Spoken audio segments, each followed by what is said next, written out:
Let me start with something I had not planned to say. It is about Fidelio. It is my beloved opera, and it is the only one that I know with a happy end. Not a play like all generally worth to be played, or the best ones. Not a play where you leave thinking about the tragic end, the failure of the hero or heroine, challenge to do something better than them when you leave. Here in Fidelio, it's different. It's not a happy end because it ends something in a state of individual comfort, entropic comfort. But happy because it shows that when you mobilize your courage and mind, you can overcome destiny. And that is something given to us all, to all of us, because we are all human like Leonora. And not only given, but demanded from us. See what Leonora had done for her husband, she has done for humanity, bringing the people on the stage in this beautiful end. The happy end is in the future. In the future we have to create, especially in moments of life or death, like our moment of history. And the happy end of Fidelio doesn't put us to rest like the happy end of American movies. But on the contrary, demands from us to say the truth and fight for it, as if Beethoven had composed for us, here and now, composed for us to be truthful. So let's be truthful and speak in plain, heavy words. Europe, as it is a dying species, a working shadow. There is no hope for the European Union based on the oligarchic principle of the disadvantage of the other, the disadvantage of the nation members and people, and to the benefit of the City of London and Wall Street.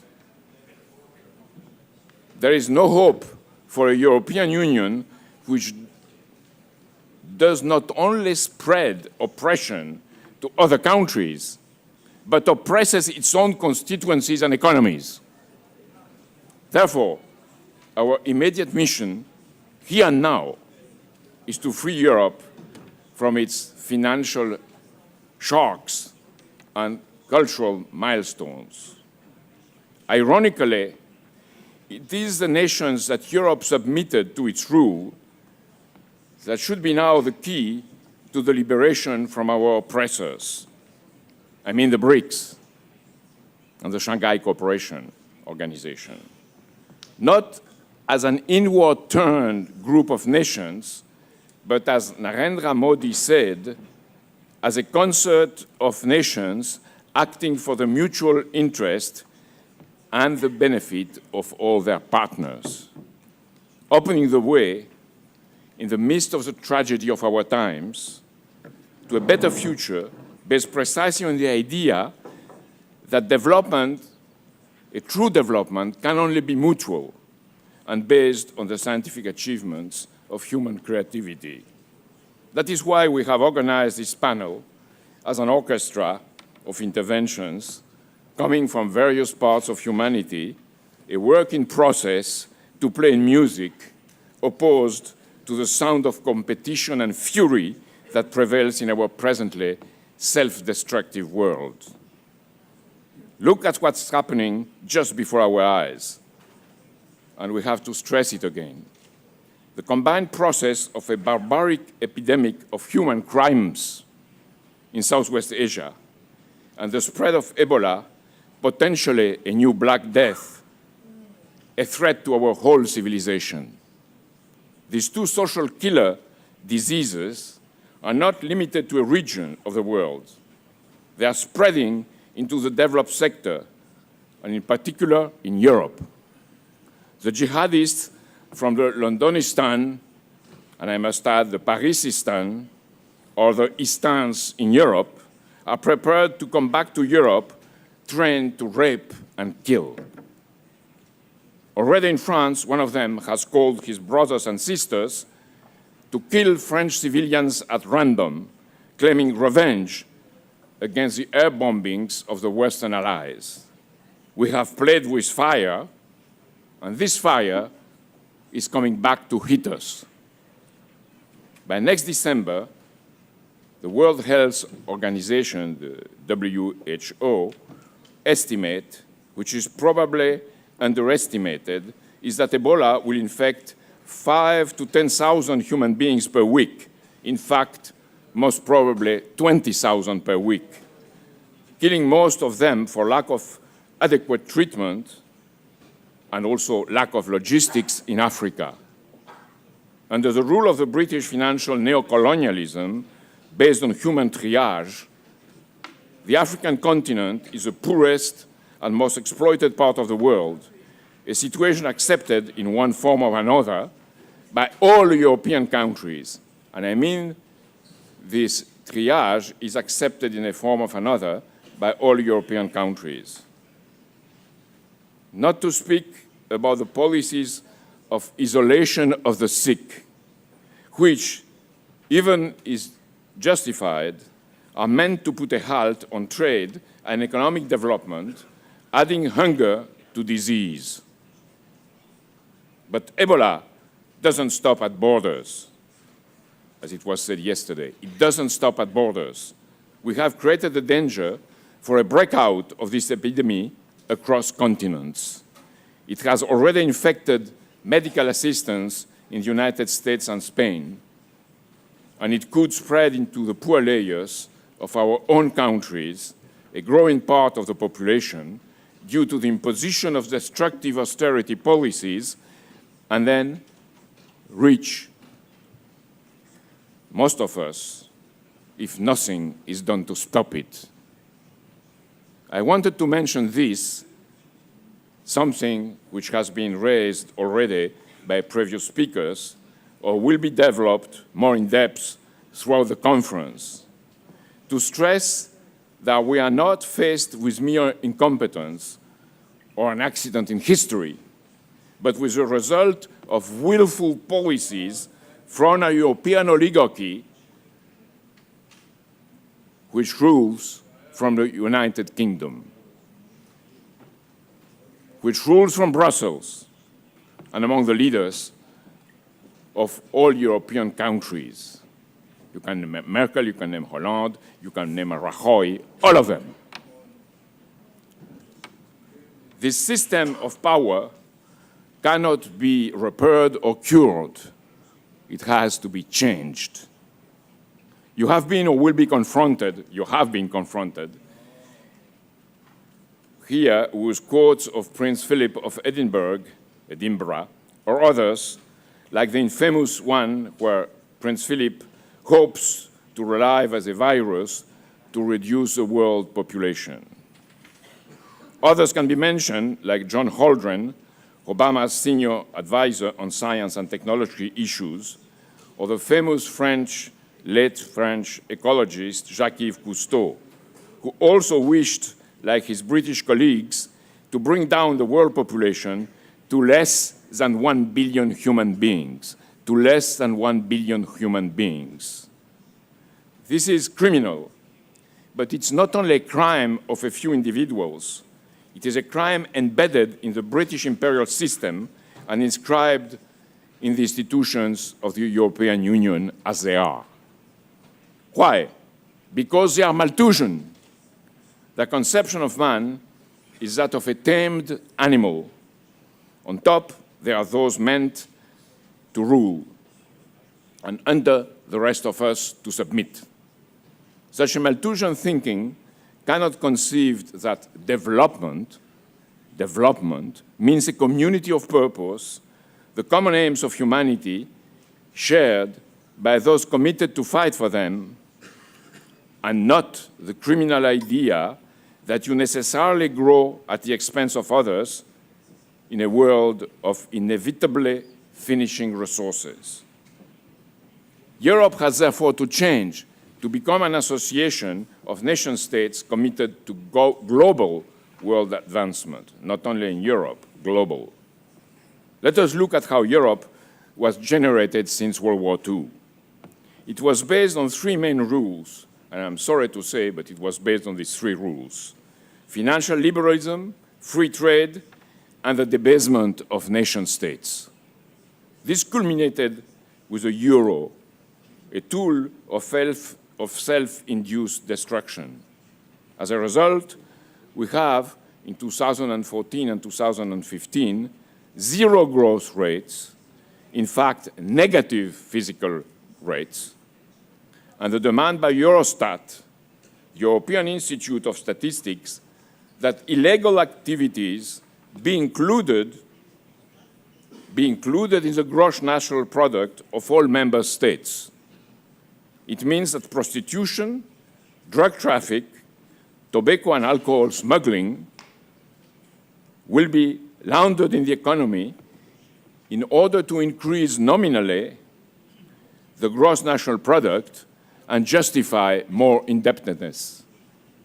The estimated collapse of the purchasing power of the average wage earners in Europe since 2002, and also here it is underestimated, the estimated collapse of this purchasing power of average wage earners in Europe since 2007 varies between 5 to 7% in France and Germany, to 50% in Greece, and if you take Ukraine into account, 70% decrease.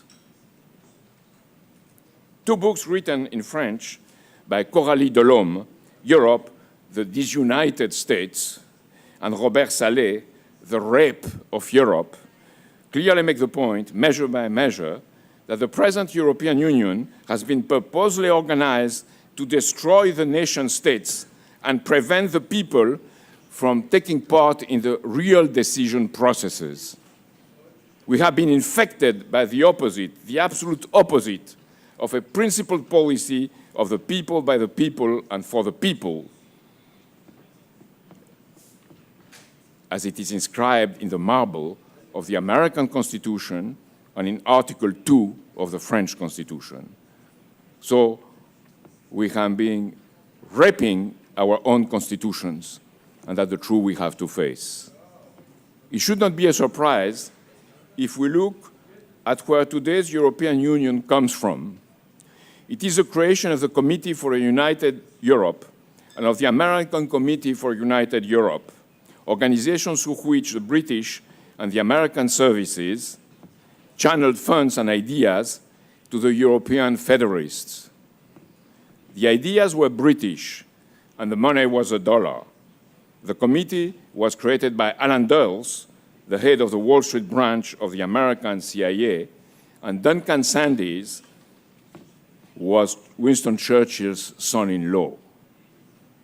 They were the godfathers of that Europe, along with a Frenchman, Henri Freinet, the arch-enemy of Charles de Gaulle, who organized the elimination of Jean Moulin, who was the link between the French, the Free French outside, and the French resistance inside the country. Moulin was killed on orders of Alan Dulles. The Congress for Cultural Freedom, financed through the compensation funds of the Marshall Plan, created the cultural ground to impose such a perverted Europe.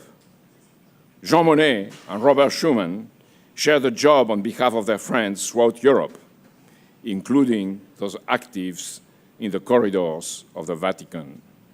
The original sin, so to say, of the European Union is there, and the shape of the children corresponds to the wishes of those who took initially care of them.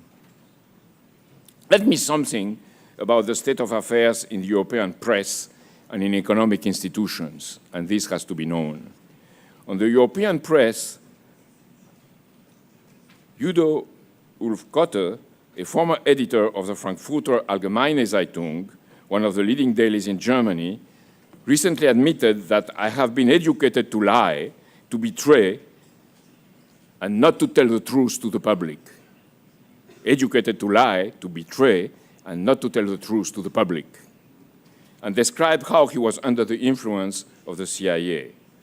He said that most corporate media journalists in the United States and Europe are so-called non-official cover working for intelligence agencies. I quote him, I quote Ulfkotte. I think it is especially the case with British journalists because they have a much closer relationship. It is especially the case with Israeli journalists, of course, with French journalists.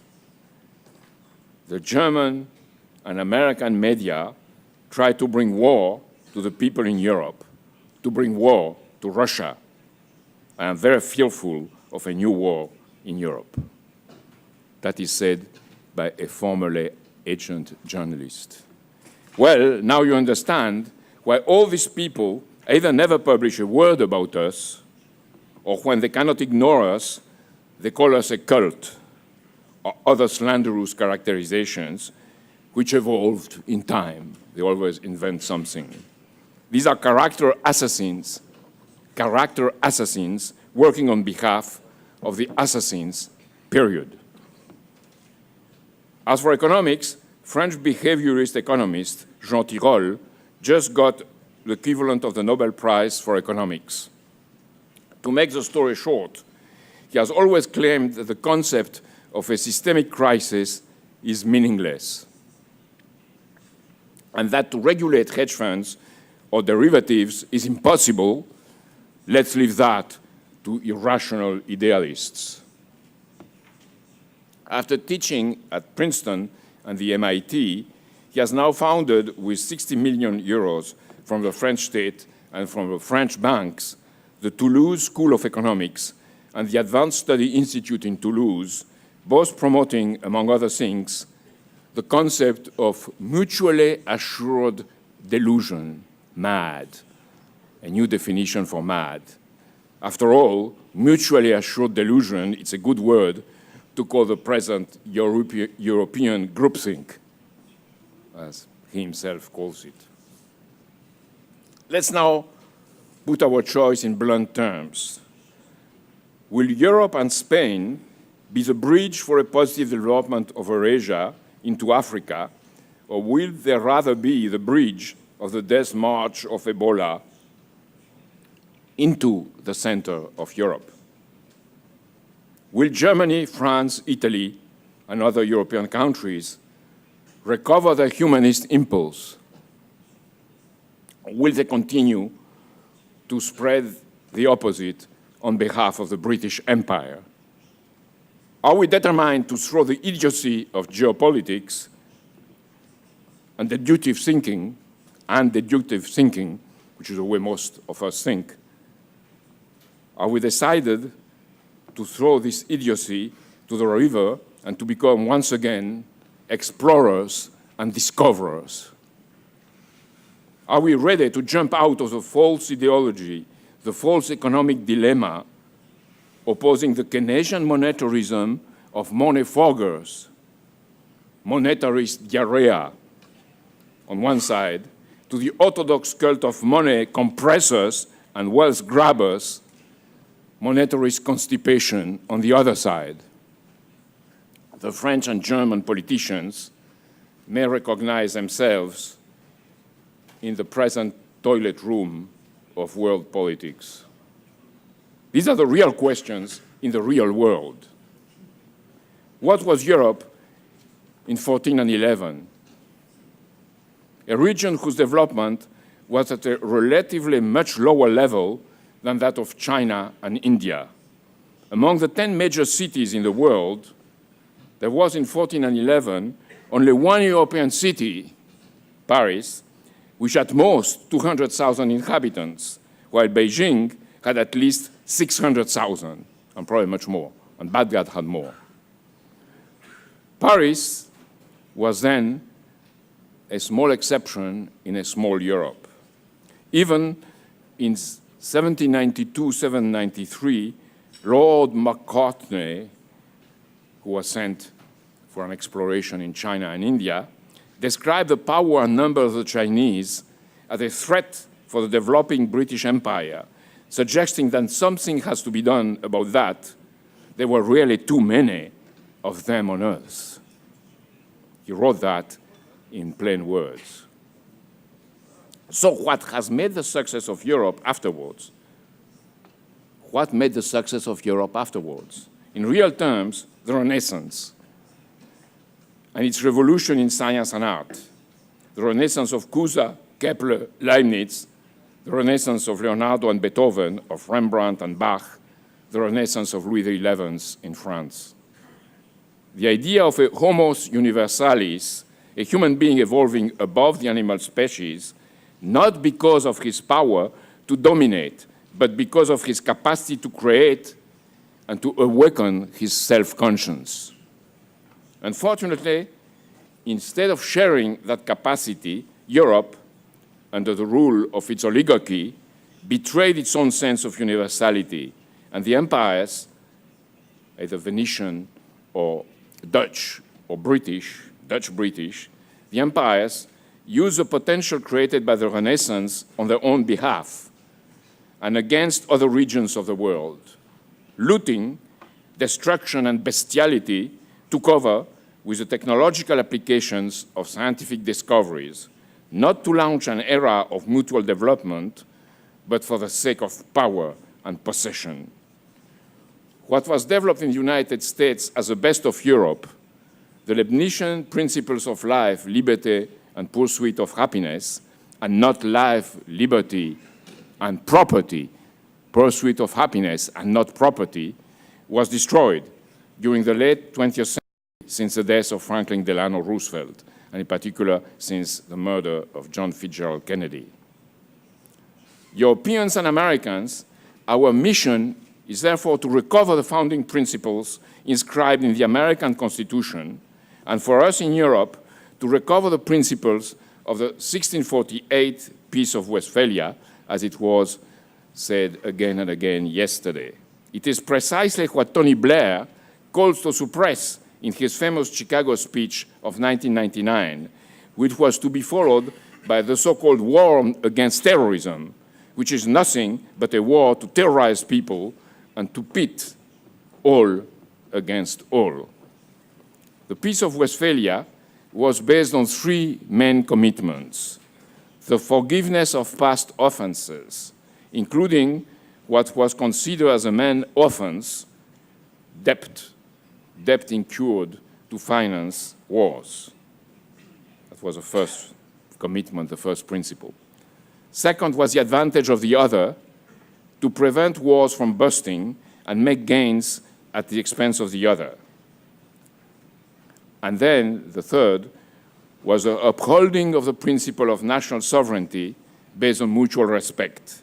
This is precisely what was thrown to the river by the present European Union, which is neither European nor a union. So where are we going to find the impulse of our recovery? In those who have better kept our principles, even if it is imperfectly. I mean, yes, the BRICS. In the words of Modi, let's make development a mass movement, just like Mahatma Gandhi made the freedom of movement a mass movement. This is a paradox of our present moment of history. We have lost our principles in Europe and the United States, and the only way to recover them is to be inspired by the motion of the BRICS, which have been created in defense against our mistakes and our crimes, against the oligarchic financial oppression, spreading murder and destruction of the whole social fabric. In order to do that, we have to free ourselves once and for all of the British oligarchy and its backup troops, in particular in the United States, and also in our own countries. This doesn't mean that we have nothing to bring to the wedding basket. I do not believe that a school of British historians, the Gibbons and the Toynbees, I don't believe in the fatality of a decline, in the pursuit of a great degeneration. I believe that the more the danger grows, the more that saves is at hand, provided that we mobilize ourselves for the future of humanity beyond Europe itself. And if Europe, since the end of World War II, did something worth remembering, it has been to make peace among European nations, even though it was on the basis of a compromise with the oligarchy. Now, we have to clean up our acts at home and get rid of the oligarchic infection. You cannot organize a peaceful home with cockroaches and beetles inside. It is now time to clean our house and act, not for ourselves, but for the advantage of the other people. We need to disinfect ourselves and to jump ahead together with one impulse, not only to join the BRICS, but to inspire the development of the future. Our immediate challenge is not only to prevent horrible things from happening, but to make good things happen derived from new principles. A historical example gives me hope. In fact, it is not one, but two, and I could say even three. First, that of Anton Wilhelm Amo, a young African gentleman from Ghana, adopted circa 1707 by the Duke of Brunswick-Wolfenbüttel and treated as a member of the family. He went to the universities of Halle, Wittenberg, then Jena, studying logics, metaphysics, physiology, astronomy, history, law, theology, politics, and medicine, and mastered 6 languages. His own language is not even mentioned in the history books, but in fact, he mastered 7 languages, his own: English, French, Dutch, Latin, Greek, and obviously German. In 1729, he wrote a memoir on de jure mororum in Europa, which he vindicates the right for blacks to be treated the same as other Europeans. He earned his doctorate in philosophy at Wittenberg in 1734. His remarkable thesis on the absence of sensation in the human mind and its presence in our organic and living body is against Cartesian dualism and develops a Leibnizian conception of humanity based on the discovery of principles and the elaboration of ideas beyond sensual perception. He returned to his birthplace when Germany turned sour and died under the custody in a Dutch fortress in Ghana. Abbot Grégoire praises him, the French humanist Abbot Grégoire, praises him in his Notice des nègres et des mulâtres distingués par leurs talents et leurs ouvrages on the intellectual achievements of black authors. And Amo was also a key reference for Kwame Nkrumah, the first president of Ghana. The other case in the 18th century is that of Abraham Petrovich Gannibal, a black child adopted and freed by Russian Tsar Peter the Great, who had a glorious career in Russia as an engineer and officer, married into the nobility, and had generations of descendants, among them, obviously, his great son, Alexander Pushkin. These two cases, and the third one will be the Chevalier de Saint-Georges, a French musician from the West Indies. These two cases prove that when European individuals decide to respect the advantage of the other, things like that can happen, and it is a ray of light from the past into the future. Today, we are far from having extended to all Africans such a recognition of their humanity. We are doing the reverse. We let them die, or we treat them as animals. And it is a challenge for us all to achieve that as an expression of our rebirth. Because Europe, as they have tried to impose it upon us, has no future. Europe as it is has no future. It is finished as a financial powerhouse located on a limited region of the world under British tutorship. But the nation states composing Europe have to be revived, like voices in a choir of instruments, or instruments in an orchestra, in a choir, like voices in a choir of human beings, or instruments in an orchestra, sovereign in serving the advantage of all. Let's think of it as a matter of life or death. It is a matter of life or death, and we have all in this room, and well beyond, we have all to understand the danger better, to understand the danger better than in my own written words. Death. If we keep behaving like we do, our destiny is to die. Either we could all die in a war, or Ebola would kill us, or we could be destroyed by the coming waves of austerity. It is here and now, and the result is the same, a planned mass extermination. But let's think about peace. Peace with a contribution of all European nations. Life means first to stop the confrontation against the East, to stop the confrontation against Russia, China, Iran. And second, to launch a credit policy for the infrastructure of world peace, a new Silk Road around the world. Think about it as a European choir, a European chorus, a Europe from the Atlantic to the Urals, an Eurasia from Lisbon to Vladivostok and the Sea of China. Germany bringing its steel and machine tool capacity with the addition of Switzerland and Austria. France, its atomic energy capacity, fission, the fourth generation of fission and fusion. And both France and Germany, united with Russia, China, and the United States in a space project for which we have the people expecting our mobilization. We have the people in Darmstadt and Toulouse. Think about the South as a bridge towards Africa with Italy and Spain. Think about the North with Sweden, Denmark, and Finland as a bridge towards the East. Think of all the nations that I did not mention.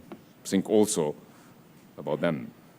It is a combination of an incredible potential for peace, an incredible potential for peace. It is the key to open the gates of the future, and we are missing it with our culture of death, as once Pope John Paul II characterized our culture, as a culture of death, and of deadly inaction or non-action, and our permanent sin of omission and pessimism. European nations, yes, European nations, can only survive by committing themselves to drop their social bad habits, practices, and opinions of the last 100 years, and by mustering the optimism necessary to reject a culture of death, to stop this confrontation with Russia and create peace through a common development, which is a matter of life or death.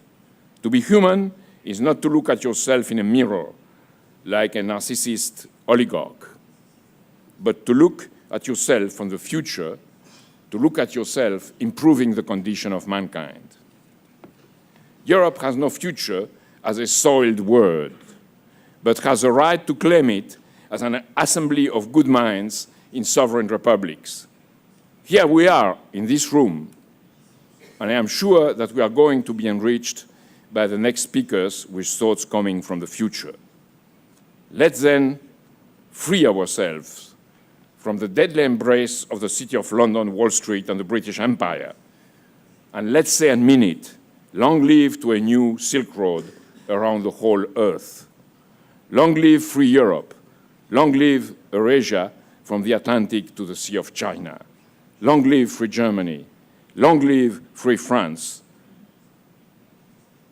Vive les États-Unis de Franklin, Lincoln, Roosevelt et LaRouche. Vive les États-Unis libres, libérés de la tutelle impériale britannique, freed from British imperial domination. We can all freely breathe the open air, provided we put our lives at stake to reach into the future. It is in our hands, as Helga said yesterday, it is in our hands because it is our mission, and the people, I am fully convinced of it, the people is waiting to come on the stage. Thank you.